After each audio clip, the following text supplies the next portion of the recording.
Hola a todos, bienvenidos a una nueva clase de programación de videojuegos web con Phaser.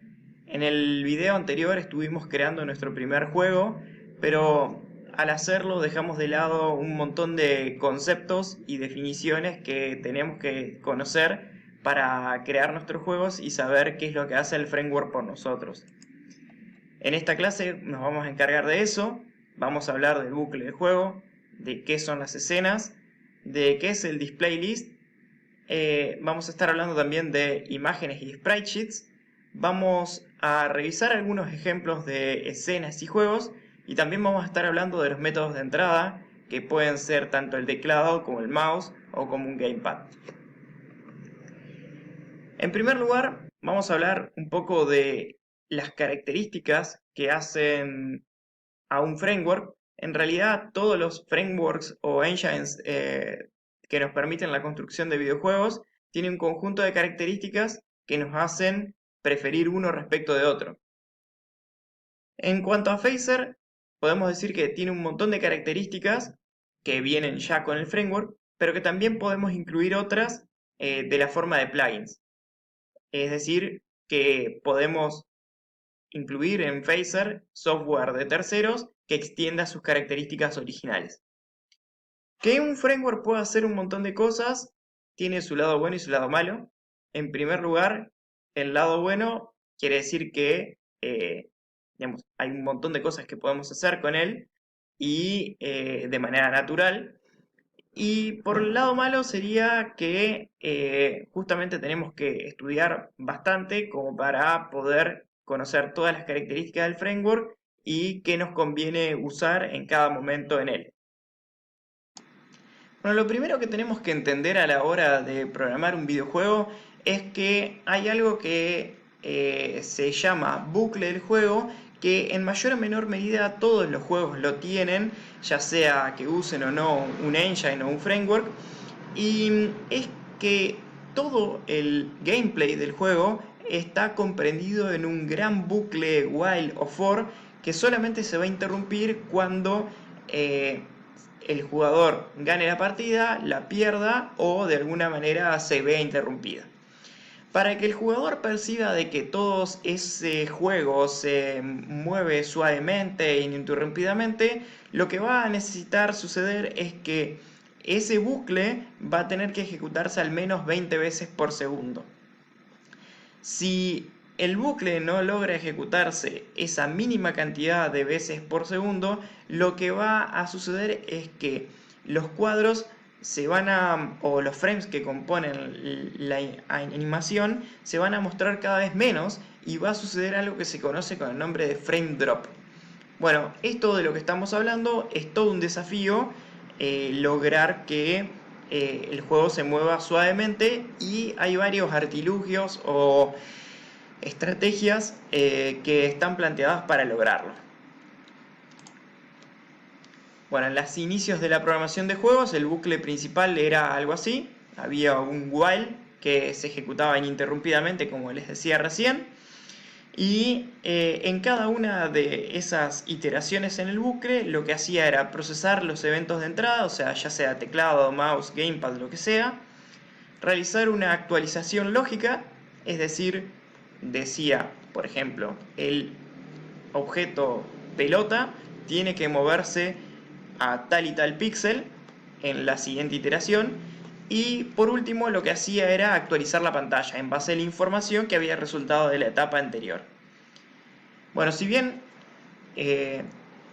sería fácil crear esta solución, en principio, digamos, cada uno de los problemas de los que estamos hablando, que están graficados como una función ahí, sería inherente al juego que estemos queriendo crear, pero tiene dos problemas.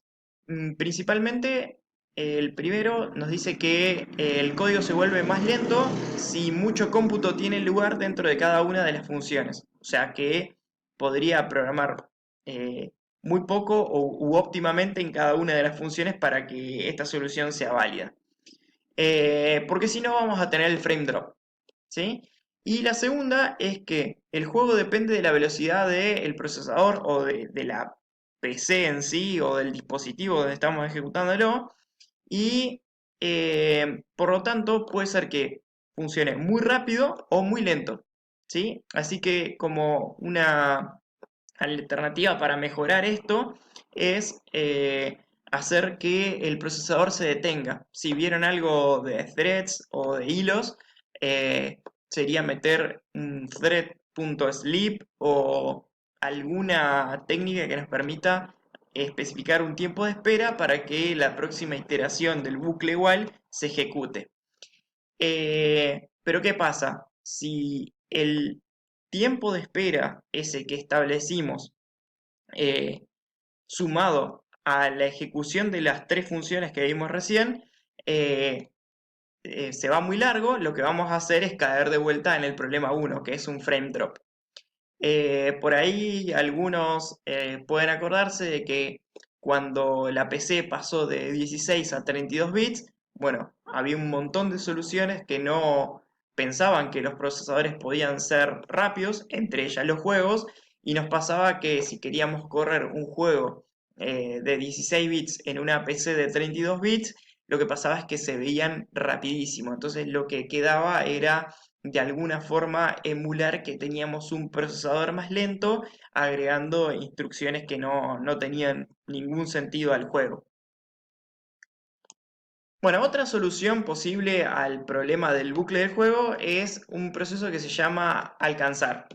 En este tipo de solución lo que hacemos es almacenar el tiempo transcurrido entre actualización y actualización y ejecutar tantas actualizaciones lógicas como sea posible para relegar la ejecución de una actualización visual o un renderizado. Y en ese momento alcanzar el tiempo. Entonces el proceso de alcanzar ocurre entre ejecuciones completas del bucle y básicamente lo que vamos a hacer es capturar los eventos de entrada una vez, ejecutar las actualizaciones lógicas tantas veces como sea posible y cuando lo podamos vamos a ejecutar una vez un renderizado o una actualización visual. Dado esta estrategia, lo que va a pasar es que las máquinas lentas van a ejecutar muchas veces las actualizaciones lógicas y van a hacer cuando puedan la actualización visual y las máquinas más rápidas se van a acercar al primer modelo de bucle while que vimos en donde las tres funciones de captura de eventos de teclado o mouse o gamepad suceden, después se realizan las actualizaciones lógicas y seguido de eso hay una actualización visual. Hablando puntualmente de cómo Phaser implementa el bucle del juego, tenemos que hablar de que la actualización lógica en Phaser se lleva a cabo por un proceso de update que involucra cuatro métodos: el pre-update, el update de escena, el update general y el post-update. En la fase de pre-update lo que se realiza es una limpieza y se prepara todo para la actualización, pero nada referido al gameplay se ejecuta.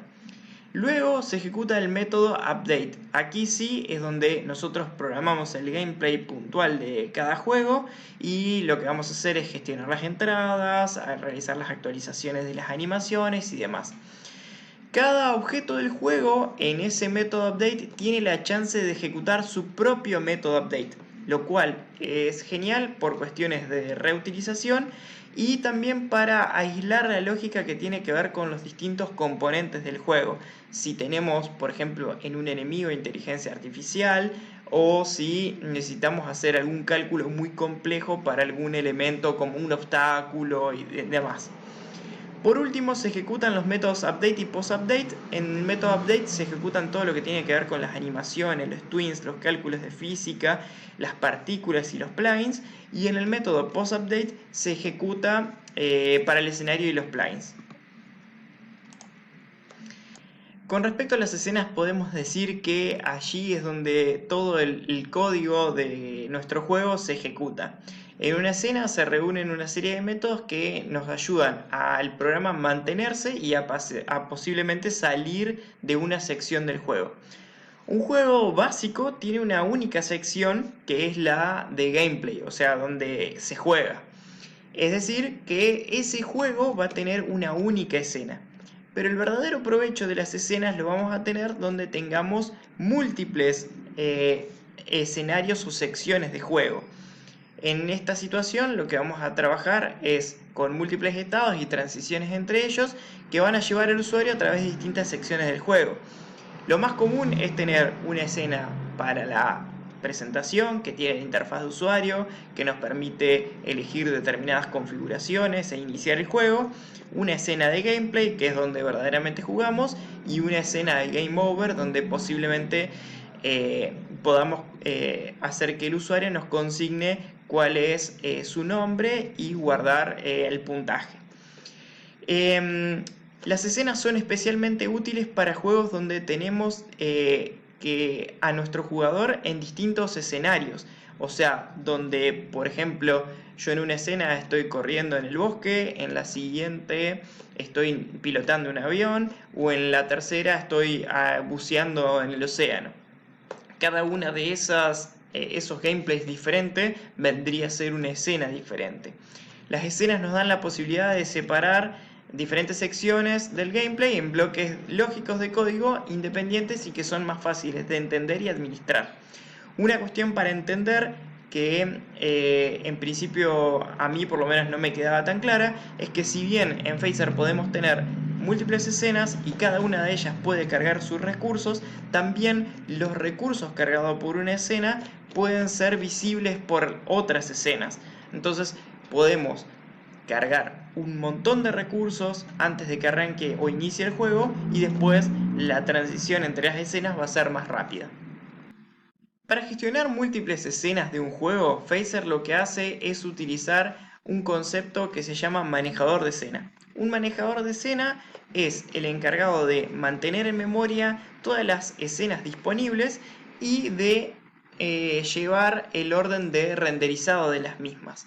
En cada actualización, el manejador de escenas lo que va a hacer es comprobar cuál es la escena activa y actualizar la o las escenas, que a su vez va a implicar invocar el método actualizar de cada uno de los componentes de la escena, y para cada uno de los componentes de la escena, si tienen objetos de juego, actualizar esos objetos del juego. Cuando hablamos de actualizar la o las escenas, acuérdense de que la versión 3 de Phaser permite tener múltiples escenas activas en pantalla que se actualizan al mismo tiempo, como lo que habíamos hablado anteriormente del minimapa, que nos permitiría mostrar por un lugar el mundo del juego y por otro lado un mapa pequeño que nos detalle la ubicación donde estamos. Como la mayoría de los motores gráficos de 2 dimensiones, Phaser utiliza un método para realizar las actualizaciones visuales que se conoce con el nombre de DisplayList. Un DisplayList básicamente es un array de objetos que tienen que graficarse en la pantalla y bueno, cada vez que tiene que suceder una actualización, lo que va a pasar es que se va a limpiar la pantalla y después, en el orden en que están los elementos en el DisplayList, van a ser graficados dentro del área visible del juego. Cuando nosotros hicimos nuestro primer ejemplo de programación de primer juego en Phaser, lo que hicimos fue, en primer lugar, agregar los fondos y luego ir agregando uno a uno los elementos gráficos del juego. Esto lo hicimos así porque en la medida que vamos agregando elementos, lo que va sucediendo es que los que tienen mayor índice en el display list van a quedar por sobre los que tienen menor índice. Y con cada llamada al método addSprite o addImage o addGroup, lo que va a suceder es que agregamos un elemento que tiene mayor índice que el anterior. Por eso es que los fondos quedaban por debajo de nuestro jugador en el ejemplo. Bueno, puede sucedernos de que muchos elementos de la display list sean a su vez contenedores de una subdisplay list. Por lo tanto, lo que va a suceder es que se va a dar una estructura en donde tenemos el array principal, pero después cada objeto display list invoca a la actualización de los elementos como que si se tratase de un árbol de objetos de display list que necesitan graficarse. Acá vamos a dejar este video. En el próximo vamos a estar hablando de imágenes, spreadsheets y gestión de eventos de entrada. Así que bueno, nos vemos en el próximo video. Chau, chau.